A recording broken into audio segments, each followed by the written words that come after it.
केवल द्वादशी तिथि को, कोई सी भी द्वादशी हो, अब बहुत क्लेश मचा होता है, चाहे सास बहू का हो, भाई भाई का हो, रिश्तेदारों का हो, आपस में एक दूसरे का कहीं मान नहीं सम्मान नहीं, जरा जरा सी बात में अगर क्लेश हो रहा है, कुछ ना करिए, एक बेलपत्र लीजिए और बेलपत्र को लेकर उसमें चंदन लगाकर और अपना नाम और गोत्र बोलकर, अपने परिवार का गोत्र बोलकर, जहां से पानी नीचे गिरता है उस जलाधारी में हंडी को डाल दीजिए। केवल द्वादशी तिथि को, कोई सी भी द्वादशी हो, अपने आप घर में शांति हो जाती है, कुछ कहने की जरूरत नहीं पड़ेगी, ना बहू से ना सास से, बहुत केवल 3 द्वादशी आपको करना है, केवल 3 द्वादशी, अपने आप अंतर है। हम कब तक के बहू से कि तू बेटा ऐसा कर, बेटा ऐसा, कुछ मत बोलो, वो भी प्रेम करेगी और आप भी प्रेम करोगे। और केवल एक तो प्रेम नहीं चाहिए कि आप क्योंकि मैं बहू के लिए कर रही हूँ, बहू के मैं सास के लिए, हमें उसका प्रेम नहीं चाहिए, आप तो पूरे परिवार के लिए करो कि आपस में सबका प्रेम बने। द्वादशी के दिन चावल क्यों खाओ?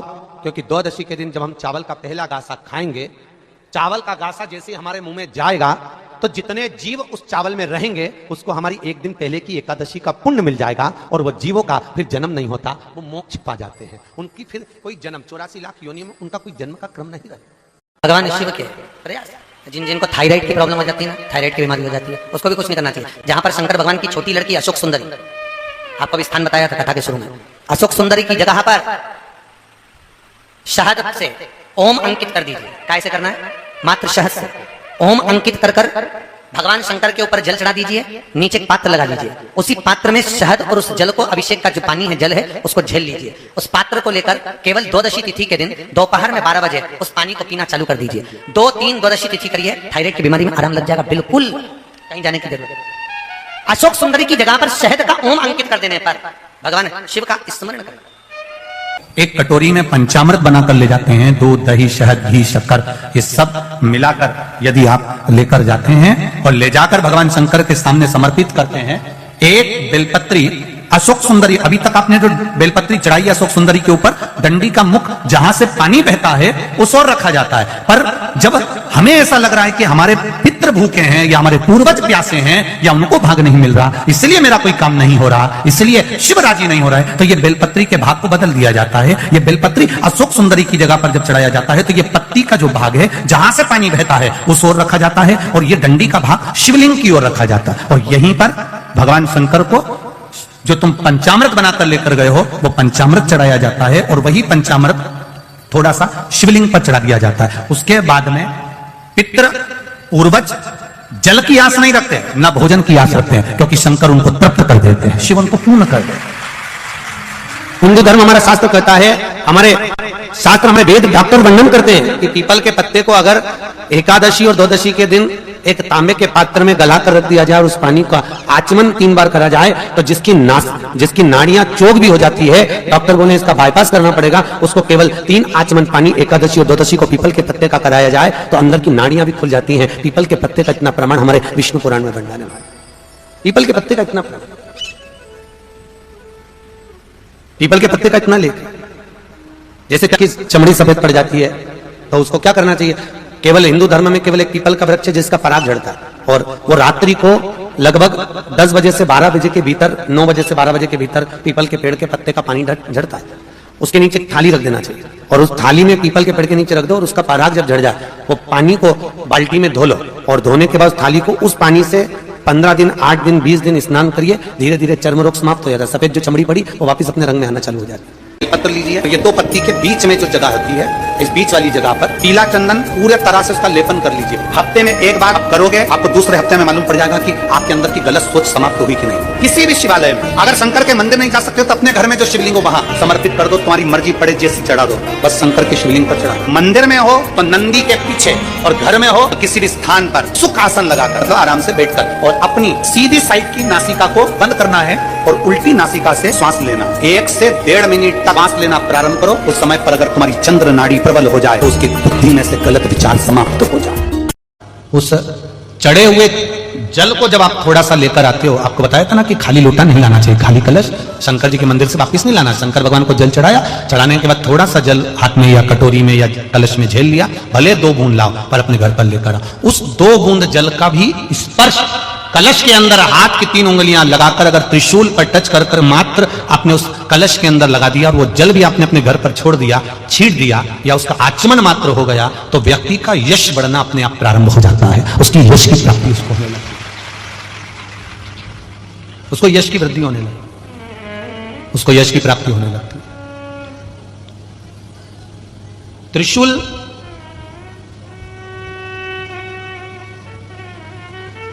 का दान, त्रिशूल का स्पर्श, एक बहुत अच्छी बात कहना चाहेंगे, आपके स्मरण में रहना चाहिए। बहुत सुंदर सुंदर। कभी अगर मौका लगे, कभी अगर मौका लगे, और शंकर भगवान का बहुत सुंदर श्रृंगार हो गया, बहुत सुंदर श्रृंगार हो गया, और शिव जी पे माला भी बहुत अच्छी चढ़ी है, बेलपत्र भी अच्छी चढ़ी है, धतूरा भी अच्छा चढ़ा हुआ है, फूल भी अच्छे चढ़े हुए हैं, और आपने देख लिया शिव जी का बहुत अच्छा श्रृंगार हो गया, और तुम्हें कभी मौका लग जाए ऐसा, और तुम्हारे पास में एक अच्छी सुंदर सी माला हो पुष्प की, तो आप पुजारी जी को या पंडित जी को कह दो, या पंडित जी मान नहीं हो, शिव जी का अच्छा श्रृंगार हो गया हो, तो वो माला केवल त्रिशूल की, जो त्रिशूल है उस त्रिशूल पर ही उस माला को अगर आपने केवल टांगी दिया तो भी आप उन्नति की सीढ़ी पर आगे बढ़ना प्रारंभ कर देते। पर किस समय पर? जब भगवान का पूर्ण श्रृंगार हुआ, पूर्ण श्रृंगार शिव जी का हो गया, और माला तुम्हारे हाथ में है, और तुमने देखा भगवान का श्रृंगार हो गया। अब शिव जी पर अगर माला चढ़ाऊंगा और श्रृंगार गिर जाएगा, तो उस माला को आप अपने यश प्राप्ति के लिए, अपने आनंद के लिए, अपनी उन्नति के लिए आप उसको त्रिशूल पर चढ़ा सकते। कभी दुख की घड़ी चल रही है, कभी समस्या चल रही है, तकलीफ चल रही है, रोग चल रहा है, बीमारी चल रही है, कष्ट बहुत है, तो उसके दरवाजे पर जाकर इस माथे को थोड़ा सा झुका। कभी कभी अगर तुमको लगे कि मेरे जीवन में बहुत बीमारियों ने मुझे घेर रखा है, तो प्रयास करा करो कि बेलपत्र,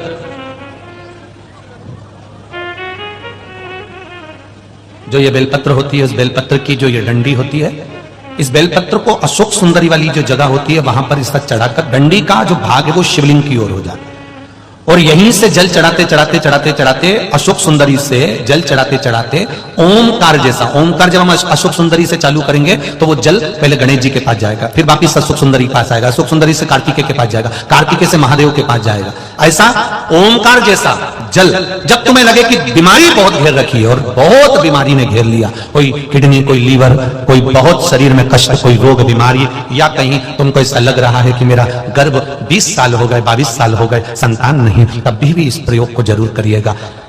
डंडी का मुख शिवलिंग की ओर, पत्ती का मुख अशोक सुंदरी की ओर, जल चढ़ाते समय अशोक सुंदरी से धार चालू कर गणेश जी पर, गणेश जी मालूम है ना सबको कहां गणेश जी होते हैं, कहां कार्तिकेय होते हैं, एक बार समझ लो उसको भी अच्छे से।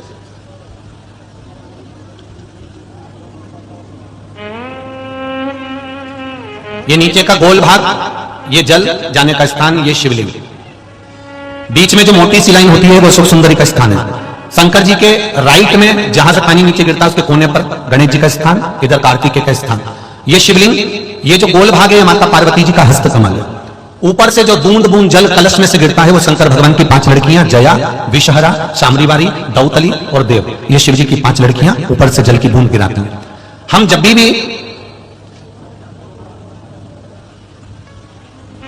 अगर इस कार्य को कर रहे हैं तो बेलपत्री जो चढ़ा रहे हैं वो अशोक सुंदरी वाली जगह पर बीच में चढ़ा दिया, डंडी का मुख इधर हो, जल चढ़ाना यहीं से चालू करा, यहां से गणेश जी पर गया, गणेश जी से अशोक सुंदरी पर आया, अशोक सुंदरी से कार्तिकेय पर आया, कार्तिकेय से देवादिदेव महादेव पर आया। ये ओम बिंदु जल है, इसको हरिओम जल भी कहता है।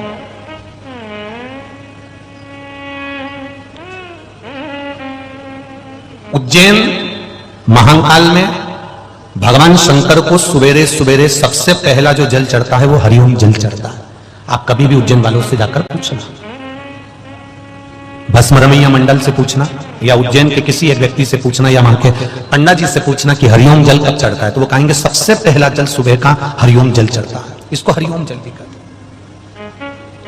ये रोग निवारण के लिए, जीवन की एक आनंदता को प्रकट करने वाला सुयशा भगवान देवादिदेव महादेव की भक्ति में लगती है, और नंदीश्वर को भगवान शंकर के शिवालय में, शंकर भगवान के मंदिर में स्थापित करवा देती है।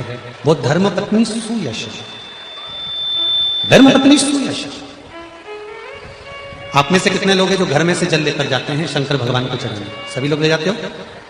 जब घर के मटके में से, परिंडे में से, बाल्टी में से, टंकी में से, घर के हंडे में से जब एक लोटा जल लेकर जाते हो ना, उस समय पर आपके मन में ये भाव प्रकट होना चाहिए कि हमारे घर में हम देवाधिदेव महादेव को जल चढ़ाने के लिए जा रहे हैं। हे शिव शंकर, अगर घर में पितृदोष है, कालसर्प दोष है, वास्तु दोष है, या मेरे घर के अंदर कोई भी दोष है, एक लोटा जल जब मैं आप पर समर्पित करूं तो मेरे देवाधिदेव महादेव हमारे घर के सारे रोग, दोष, बीमारी, कष्ट को दूर कर देना और तेरे चरणारविंद का जल देकर हमारे घर को पवित्र कर देना। तेरे चरणों का जल हमको प्राप्त हो जाए, जिससे हमारा जीवन सार्थक हो जाए। घर से जल लेकर जाओ तो ये कहकर जाओ कि हमारे कुछ दोष होंगे पूर्व के, कुछ पाप कर्म होंगे पूर्व के, वो तेरे दरवाजे पर जल चढ़ाने से मिट जाएंगे। जब वहां से आओ तो थोड़ा सा जल लाते हो, साथ में थोड़ा सा जल कलश में 2 बूंद 4 बूंद जो भी तुम लेकर आते हो वो लाकर घर में छींटते हुए प्रवेश करो। क्यों? क्योंकि हमारे घर का कोई दोष होगा, बाबा को जल चढ़ाने से वो मिट जाएगा और बाबा के चरणारविंद का जल लाकर घर में छींटने से लक्ष्मी और वैभव बढ़ जाएगा। ये उसकी कृपा से है, ये उसकी दया से है, ये उसकी करुणा से है। महाराज, श्रावण का महीना चल रहा है। श्रावण के महीने में कार्तिकेय महाराज की धर्म पत्नी देवसेना और वल्ली देवी, कौन कौन है? जम के बोलो जरा। देवसेना और वल्ली देवी।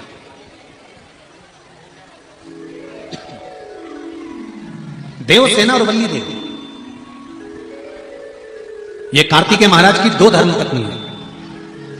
इन्होंने शंकर भगवान की आराधना कब करी थी?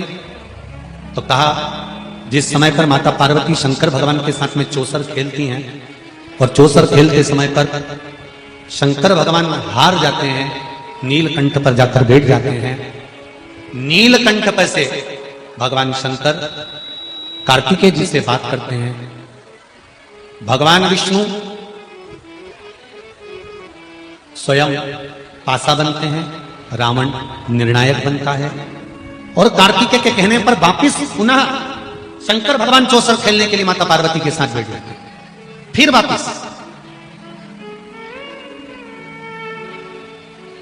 और शंकर भगवान जब माता पार्वती के साथ चौसर खेलने वापिस बैठते हैं, पुनः विराजमान जब हो जाते हैं, फिर बैठ जाते हैं। तब पार्वती मैया जब हारती हैं तो पार्वती जी के मन को यह लगता है कि हारने का कारण क्या है।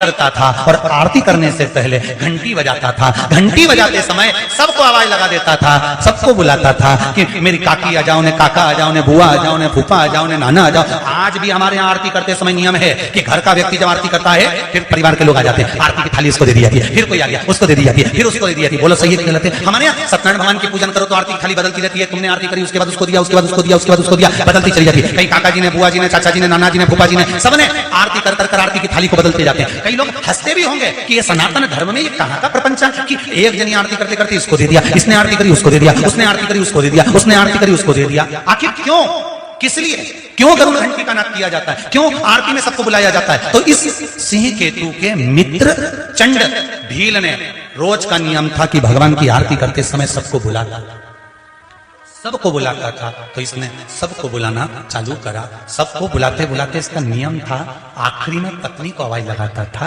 कि सुनो आरती प्रारंभ हो रही है, आ जाओ, जल्दी आओ। और आज ये भूल गया कि मेरी पत्नी तो जलकर भस्म हो गई थी, बस आरती की थाली हाथ में थी और चंड ने पुकारना प्रारंभ करा, सुनती हो देवाधिदेव महादेव की आरती प्रारंभ हो रही है, जल्दी आओ, जल्दी आओ।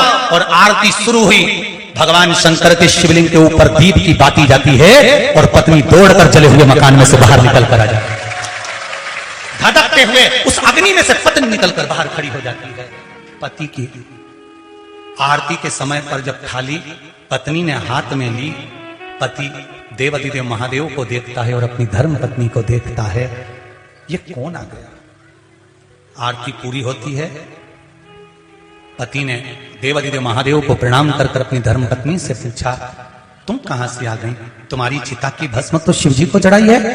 पत्नी कहती है, मैंने जब मकान में आग लगाया, आग लगाकर जैसे ही पहला चरण मैंने अंदर रखा, रखते से ही एक बूढ़ा सा बाबा और एक बुढ़िया सी माँ अपनी गोदी में अपने पल्लू से मुझे ढककर अंदर सुला ली और मेरी नींद लग गई थी। मुझे नहीं मालूम कि क्या हुआ।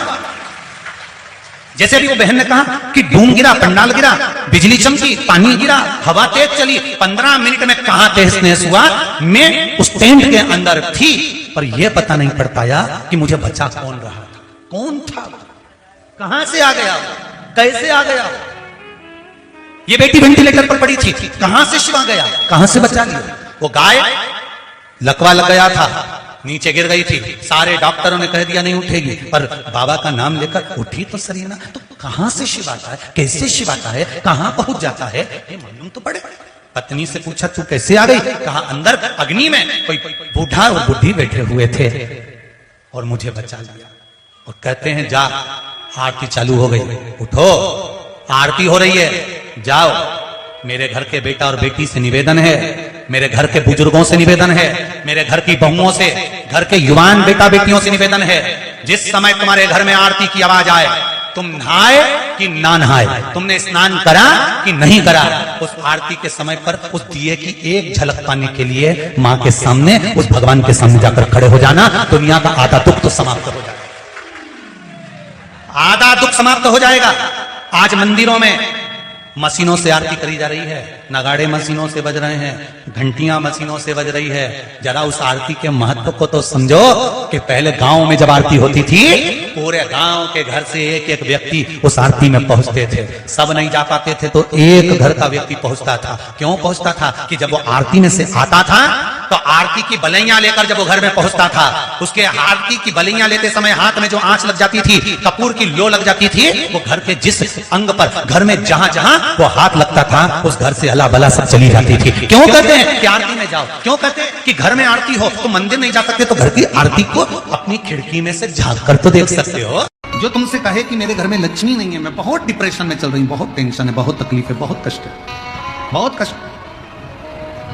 प्रत्येक महीने शिवरात्रि आती है, पंचांग में, कैलेंडर में लिखी होती है, और कई लोग कहते हैं हमको मालूम नहीं पड़ता कि कब शिवरात्रि आ गई, कब चले गई। तो अब की बार हम भी विचार कर रहे हैं कि पूरे साल की शिवरात्रि हमारी सोशल मीडिया पर, हम पूरे साल कौन से महीने में शिवरात्रि कितनी तारीख को आएगी, वो एक कैलेंडर जैसा हमारा जो फेसबुक है, हमारा जो यूट्यूब है, इंस्टाग्राम है, हम उसको प्रयास कर रहे हैं कि उस पर हमारी विठलेश सेवा समिति के द्वारा पूरे महीने की शिवरात्रि पूरे शिव भक्तों के सोशल मीडिया पर पहुंच जाए, जिससे लोगों को ध्यान रहे कि इतनी तारीख की शिवरात्रि आएगी, लोगों के स्मरण में रहे कि इतनी तारीख को शिवरात्रि आएगी, मासिक शिवरात्रि इतनी तारीख को है, मासिक शिवरात्रि इतनी तारीख को है, उनके सबके स्मरण में रहे।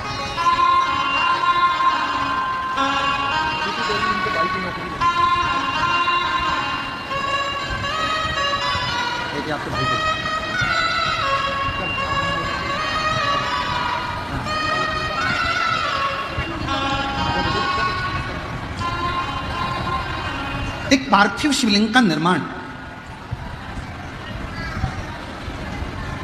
पार्थिव शिवलिंग का निर्माण महाराज प्रत्येक घर में हर महीने, भले गमले में करो, थाली में करो, पूजन के स्थान पर करो, पर पार्थिव लिंग का निर्माण होना चाहिए प्रत्येक में। और फिर निवेदन करें, जिसकी जिंदगी में कर्जा ही कर्जा डूबा हुआ है, कर्जे में लदा लूम हो और कोई उन्नति हो ही नहीं रही, बहुत कष्ट में हो गए, तो प्रदोष के दिन बेलपत्री के वृक्ष के नीचे दीप लगाएं, शिव जी के मंदिर में जाकर दीप लगाएं और अपने घर के दरवाजे पर दीप लगाएं। प्रदोष के दिन बेलपत्र के वृक्ष के नीचे लगाया गया दीपक, शिव मंदिर में लगाया गया दीपक और अपने दरवाजे पर लगाया गया दीपक, ये तीनों जब एकाग्रित भाव से दीप लगाए जाते हैं तो ब्रह्मा विष्णु महेश हमारे कार्य की सफलता देते ही हैं, उसमें अटकल नहीं है, उसमें तकलीफ नहीं है। कितने लोग हैं जो शंकर जी के मंदिर में एक लोटा जल चढ़ाने जाते हैं? हाथ उठाओ जरा, सभी लोग जाते हो? रखो रखो रखो रखो। क्या कहते हो बाबा को जाके? शिव जी के मंदिर में जब जल चढ़ाने जाते हो तो क्या कहते हो? घर से जाते समय एक लोटा जल जब लेकर निकलो तो घर के दरवाजे से निकलते समय श्री शिवाय नमस्तुभ्यम मंदिर में जब प्रवेश करो तो श्री शिवाय नमस्तुभ्यम, और शंकर जी को जब जल चढ़ाओ तो अपने बाबा को अपने दिल की बात, बाबा मैं आपकी बेटी हूं, बहुत कष्ट है बाबा, ये तकलीफ है बाबा, बाबा आप ये कार्य कर दीजिए। शिव को जल चढ़ाते समय और जलाधारी का स्पर्श करो, जलाधारी का स्पर्श करो और बाबा से विनय करो।